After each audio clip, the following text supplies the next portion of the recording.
별에게 전해줬어. 네가 원하는 소원 이루어지라고. 딱 한 번만 들어줘요. I beg you please, please. 안녕하세요. 저는 임 대표의 책잇 아웃을 진행하고 있는 임 대표입니다. 자, 오늘도 여러분에게 새로운 책을 한 권 가지고 왔고요. 그리고 여러분과 이 책을 함께 나눠보도록 하겠습니다. 자, 이 책의 내용들을 제가 이 책을 오늘 선택한 이유는 디자인이 너무 이뻐요. 책이 책의 디자인이 여기 썸네일에 책 그림이 있는데 한번 보시면 좋을 것 같은데, 책이 너무 이뻐서 이 책을 갖다가 선택을 해서 읽기 시작했는데 내용은 많지 않습니다. 그리고 책 사이즈도 웬만한 책보다는 약간 작은 사이즈이기 때문에 잘 넘어갑니다. 이 책의 저자는 촉촉한 마케터라는 필명을 가지고 있고요. 정확한 이름은 조한솔 작가님께서 쓰셨어요. 마케팅 브랜딩 기획을 메인으로 하시고 많은 여러 기업에서 이러한 일들을 해오셨습니다. 이 책에 여러 가지 내용들이 있는데, 일단은 오늘 이 책에서 좀 내용 말씀드리기 전에 추천사 좀 읽어드릴게요. 추천사.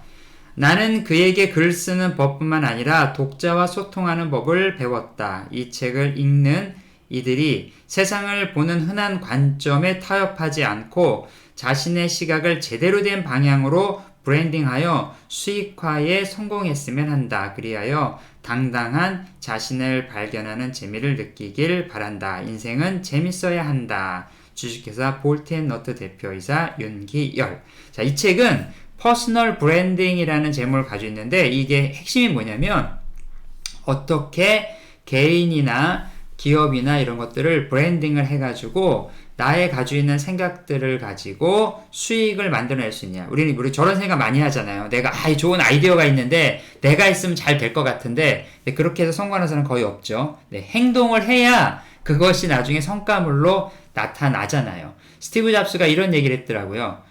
진정한 예술은 수익화가 돼야 한다. 아이폰도 기계라기보다는 자기에게는 예술품이었다는 거죠. 이게 수익을 낼 때 진정한 예술품의 가치가 있다. 가만히 생각해 보니까 좀 멋진 미술 작품이라든지 이런 것들, 우리가 그것에 대한 가격들을 매기고 하면서 얼마나 그게 예술적 가치가 있느냐를 따지잖아요. 사람의 생각도 마찬가지인 거죠. 그런데 그것에 대해서 여러 가지 방법들이 있는데, 이 저자가 지금 얘기하는 방법은 글쓰기. 글을 통해서 나를 브랜딩하고 나의 생각과 관점을 이제 수익으로도 만들어낼 수 있다. 이런 내용들을 갖고 있습니다. 자, 이런 내용들 가운데 제가 지금 여러분들과 함께 읽어볼 챕터는 대단하지는 않지만 끌리는 글쓰기라는 챕터를 좀 제가 또 읽어드리도록 하겠습니다. 대단함은 멋진 커리어나 고소득 등 성장 기반의 무언가를 의미합니다. 누구나 원하는 것을 이루어내어 대단한 사람이 된 것이지요. 이 말인즉 대부분의 사람은 그러지 못하다는 것을 의미합니다. 그런데 그런 대단함이 보이지도 않는데 끌리는 글이 있습니다. 그리고 대단하지 않지만 끌리는 글에는 진솔함과 행동력이 보입니다. 자, 유려하지 않아도 진솔하게. 우선 진솔함에 관한 이야기해 보겠습니다. 자, 포장하지 않고 진솔하게 나를 드러내는 글에 우리는 진정성을 느낍니다. 중요한 것 같아요. 포장하지 않고 진솔하게 나를 드러낼 때 진정성을 느낀다. 공무원 시험을 예를 들어 볼까요? 다들 알다시피 공무원 시험은 합격률이 정말 낮습니다. 절대 다수가 합격하지 못하지요. 합격 수기에 대한 니즈가 가장 강한 분야입니다. 그런데요, 합격하지 못한 절대 다수의 글은 가치가 없는 걸까요? 만약 본인의 포장하기 급급했다면, 그러니까 떨어진 것에 대해서, 그럴지도 모르겠네요.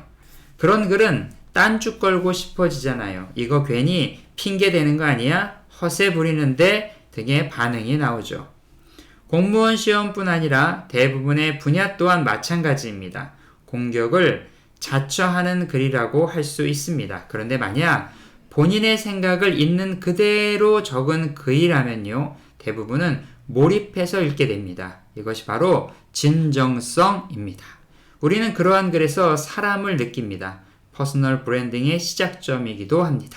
그러니까 퍼스널 브랜딩의 시작은 진정성인데 그 진정성은 그 사람이 가지고 있는 생각을 그대로 표현할 때 거기서 뭐 속된 말로 사람 냄새가 난다. 이런 얘기 같아요. 자, 그러면 또 읽어보겠습니다. 잠깐 이 부분에서 잘못된 개념을 가진 사람이 있습니다. 글은 유려하고 멋들어져야 하며 좋은 모습이 담겨 있어야 한다는 것이죠. 그렇다 보니 글에서 이야기하는 메시지와 와닿지 않는 예가 많습니다. 평가받는다라는 두려움 탓에 진솔한 생각이 아니라 나를 꾸미기 때문입니다. 그렇지 않습니다. 못난 점, 나태한 태도, 말과 행동의 불일치, 주위 사람들에게 피해를 끼친 것 또한 담담하게 이야기할 수 있어야 합니다. 글의 표현 방법과 같은 글쓰기 테크닉에 연연하지 말고 솔직한 감정을 써내려간다면 글쓴이의 진정성이 느껴져 몰입하게 됩니다. 자, 또 다른 챕터를 좀 읽어드릴게요. 행동이 살아있는 글. 글 몇 개를 읽었는데 비슷하다는 느낌을 받게 되면 방문자들은 쉽게 이탈해 버립니다. 이게 지금 블로그에 글을 쓰는 것을 갖다가 이제 중심으로 해서 이야기가 펼쳐지는 겁니다. 방문자를 잡아두려면 내용이 풍부하고 내가 모르는 지식과 인사이트가 있다는 확신이 들게 해야 합니다. 이런 확신을 주는 글은 글쓴이의 행동력이 도드라져 보입니다. 여기서 말하는 행동력은 새로운 시도를 어렵지 않게 해낸다는 뜻입니다. 엄청난 행동을 할 필요는 없습니다. 틀에 박혀있는 행동 반경이나 패턴으로부터 조금씩 벗어나는 것이면 됩니다. 그러한 경험들은 당연히 좋은 글감이 되어줍니다.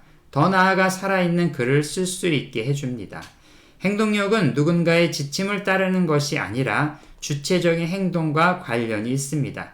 유명 인사가 유튜브에서 알려주는 방법을 따라하는 것이 아니라 새로운 신선한 검증되지 않았지만 시도해 봐야겠다라는 태도가 행동력을 의미합니다. 예를 들어 당신이 글쓰기 작가라면 대중적인 글쓰기 연습법이나 유명한 작가의 명언을 이야기하는 내용 외에 새로운 시도를 해볼 수 있을 것입니다.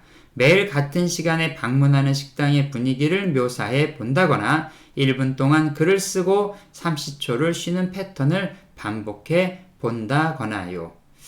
검증되고 확실한 방법이 아니라 새로움을 추구하는 분위기가 갖춰진다면 사람들은 당신에게 호기심과 호감을 느낄 가능성이 높습니다. 물론 어느 정도의 당위성은 있어야겠지요. 요일에 따라 달라지는 분위기에 집중해보고 싶어 이런 글을 쓰기 시작했다든지 1분 동안 운동하고 30초 휴식을 반복하는 인터벌 운동 방식을 글쓰기에 적용해 보려 한다든지 등의 목적을 말해주는 것이 좋습니다.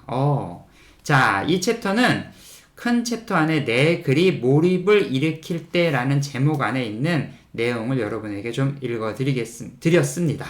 자, 대단하진 않지만 끌리는 글쓰기의 내용을 좀 읽어드렸고요. 자, 여러분, 글쓰기가 너무 어렵다고 생각하지 마십시오. 글쓰기도 좋고요. 또 다른 방법으로는 글쓰기를 말고 저처럼 이렇게 매일 책을 읽은 내용들을 짧지만 하나씩 업로드를 해 보시는 것도 상당히 좋을 것 같아요. 자기 자신의 무언가 기록으로 남기고 성장할 수 있도록 여러분들에게 그런 시간들이 더 빨리 찾아오기를 임 대표는 응원합니다. 오늘도 임 대표의 책 잇 아웃이었고요. 그럼 내일 다른 책으로 또 뵙도록 하겠습니다. 여러분의 삶을 응원합니다.